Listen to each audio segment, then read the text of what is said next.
Hello ndugu Mtanzania, hapa ni Goba Center jijini Dar es Salaam na kuletea nyumba nzuri ya kisasa mteja wangu, inayouzwa milioni 530 mazungumzo. Nyumba hii iko ndani ya kiwanja square mita 800. Document ni hati miliki kutoka Wizara ya Ardhi.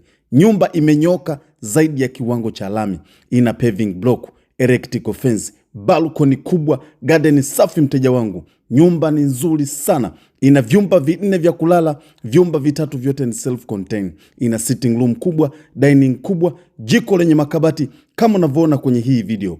Ndugu Mtanzania, uliopanga kuishi jiji la Dar es Salaam, Goba Center, njoo ununue nyumba hii inayouzwa milioni 530 mazungumzo. Hii ni master yake kubwa yenye makabati mteja wangu kama unavyoona. Nyumba ni nzuri, imenyoka zaidi ya kiwango cha lami. Haina mgogoro wa aina yoyote, muuzaji ni mmoja. Karibu sana uje ukague nyumba hii. Nyumba inauzwa milioni 530 mazungumzo. Karibu sana.